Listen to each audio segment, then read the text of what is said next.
Today, the nation celebrates what would have been the 89th birthday of the man called the Dreamer. Dr. Martin Luther King Jr. has strong Cleveland connections, including with one local pastor. And Fox 8 News anchor Wayne Dawson traveled to Memphis with that pastor. They both take us to the motel where Dr. King was gunned down nearly 50 years ago.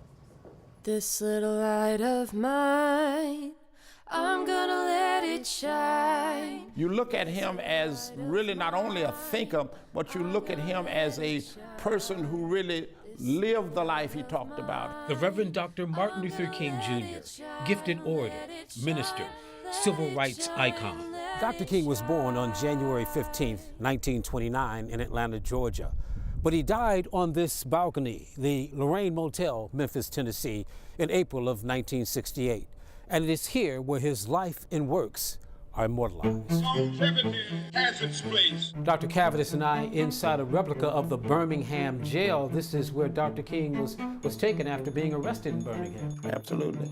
And it must have been really soul-searching for him to be here and for ministers to criticize him for being here. The Reverend Dr. E.T. Caviness, longtime pastor of Cleveland's Greater Abyssinia Baptist Church and president of the Southern Christian Leadership Conference, an organization founded by Dr. King. We recently toured the National Civil Rights Museum at the Lorraine Motel in Memphis, Tennessee. For Caviness, a trip down memory lane. It was March 23rd when he came, 1965, that he came to Cleveland, walked down 105th Street, thousands of people, 6,000 people marched down that and located in Corey Methodist Church. And when Martin came in, there were so many people in that church, but most of them were outside. So Martin came to me, he said, "Caviness, would you mind opening your church because there are more people outside than there are inside." That visit was one of several trips Dr. King made to Cleveland in the 1960s, where he had many friends, including Reverend Caviness. This handwritten letter from Dr. King, a reminder of their friendship.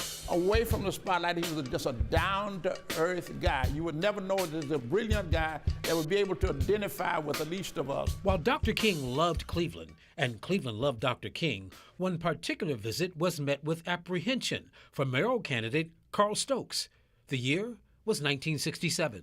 He said, "Martin, you know, I think I got this together. I know what I need, and I don't want these folk here to be accusing me of letting somebody else run the city." But Dr. King still came to Cleveland, and Stokes won the election, becoming the first black mayor of a major American city. For Reverend Caviness and for this reporter, our tour of the museum was amazing, tracing the nation's civil rights movement from Rosa Parks Move out of that seat. I'll have you rested. to the bus bombings, the sit-ins, and arguably the most famous march in our nation's history. Reverend Caviness, do you think the March on Washington made a difference? I think it made a tremendous difference because it was at a point in history where all people were beginning to feel that something must be done with regard to equality for all people. The tour culminates with a solemn look inside Dr. King's motel room off the balcony where the Dreamer was gunned down. Martin took a bullet for us. He died for us. And when we talk about Christmas, we're talking about God so loving the world. Here's a man who epitomized that kind of unselfish agape love. If he had lived, Dr. King would have been 89 years old, the same age as Reverend Caviness. Change comes.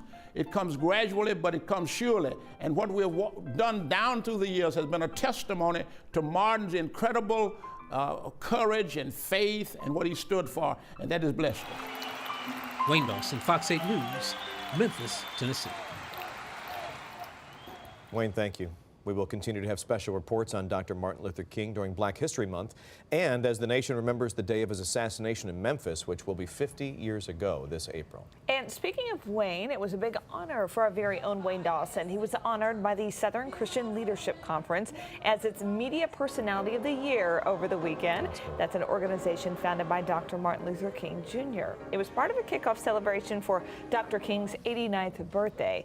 The Reverend Jesse Jackson was also part of the celebration. Congratulations, Wayne. He didn't even tell us he was doing that this weekend. No, we knew he was interviewing Jesse Jackson, but we didn't know he was getting the award. That's great, though. Congratulations. Yes. Well deserved. Yep, absolutely. 6:44 right now.